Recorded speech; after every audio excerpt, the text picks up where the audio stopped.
Salut tout le monde, c'est Huxcuber. Donc aujourd'hui, petite vidéo annonce et présentation de la méthode Friedrich.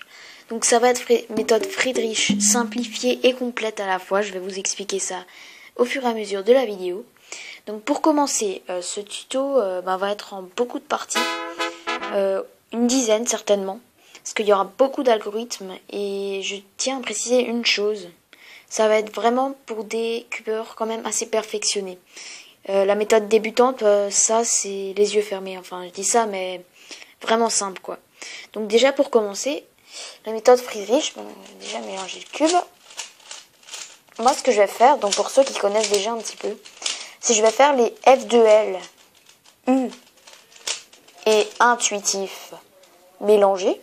Ensuite, je vais faire les OLL to look, donc ça veut dire en deux parties, et les PLL complètes. Donc là, ceux qui apprennent la méthode Friedrich, vous n'avez rien compris. Donc déjà, première étape, c'est de faire la croix. Bon là, c'est pareil. Donc je vais la faire vite fait, sans regarder. Le vert et le rouge. Voilà. Donc ensuite, alors là, normalement, enfin pas normalement, il faudra faire les deux premières couronnes d'un coup en fait. Donc F2L U, ça veut dire je mets l'arête blanche vers le haut et j'effectue un algorithme en fonction d'où est la paire, enfin l'arête, excusez-moi. Donc je vais vous expliquer durant le prochain tuto quelques cas faciles à réaliser en F2L U et surtout rapides. Mais ici, ce cas, je vais devoir le faire intuitivement, donc avec trois différents cas. Donc ça se fait voilà, intuitivement. Donc je vais le finir juste jusqu'à la deuxième couronne. Donc là, par exemple, j'ai un F2L U. Donc ce cas, par exemple, là où il y a le blanc vers le haut et ceci, là, je vous apprendrai un algorithme. Donc celui-ci aussi, F2L U. Voilà. Donc ensuite, ce qu'il va falloir faire, c'est déjà la croix jaune. Donc ça, je vous expliquerai brièvement juste les deux petits algorithmes. Si vous ne savez pas, si vous utilisez une autre méthode, genre la méthode de Petrus. Donc moi j'ai déjà la croix là. Et donc là, en fait, il va falloir réaliser toute une face jaune. Donc il y aura 7 algorithmes à apprendre. Donc moi là, j'ai un algorithme. Et ensuite, il y aura ce qu'on appelle les PLL. Permutation of last layer. Donc ça veut dire permutation de la dernière face. Donc il y aura 21 cas, donc ça va être vraiment complet, tous les cas. Si vous voulez aller rapidement, faut le faire.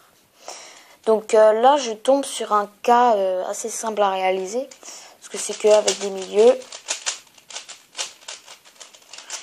Et voilà, donc là, votre cube sera fini. Donc il n'y aura pas d'astuce pour apprendre les algos, hein. Faudra les apprendre, c'est tout. Donc moi je vous conseille de noter dans un petit carnet comme moi j'ai. Je sais pas si je l'ai sur moi. C'est juste ici. Là j'ai un carnet. J'ai vraiment tout noté dedans. Alors attendez, je vais essayer de prendre vraiment. J'ai vraiment beaucoup de choses. J'ai tous les OLL notés là-dedans. Donc les 51 cas d'OLL, ça veut dire la face jaune. Donc voilà, donc il y a tout ça quoi. C'est gros, c'est lourd. Mais bon, ça m'a pris à peu près 6 mois, ouais, on va dire ça. Donc moi, je vous conseille de faire ça. C'est mieux que télécharger des PDF parce que au moins c'est vous qui l'avez écrit. Vous arrivez à vous relire parce que des fois dans les PDF, il y a vraiment beaucoup de fautes. Voilà, donc surtout sur le site, excusez-moi, touche à ton cube. Moi, j'ai vu plein de fautes dans les OLL. Et aussi quelques-unes dans les PLL. Voilà, donc là j'ai tous les PLL. Donc je connais pas encore les 4 premiers. Mais bon, ça je les sais, mais vraiment lentement. Le reste, bon voilà. Donc voilà. Prochaine vidéo, ça sera le tuto sur les F2L. Donc pas sur la croix, hein, ça c'est obligé, vous savez la faire. Et donc j'espère que cette vidéo vous aura plu. Et moi je vous dis à plus pour de prochaines vidéos. Allez, salut!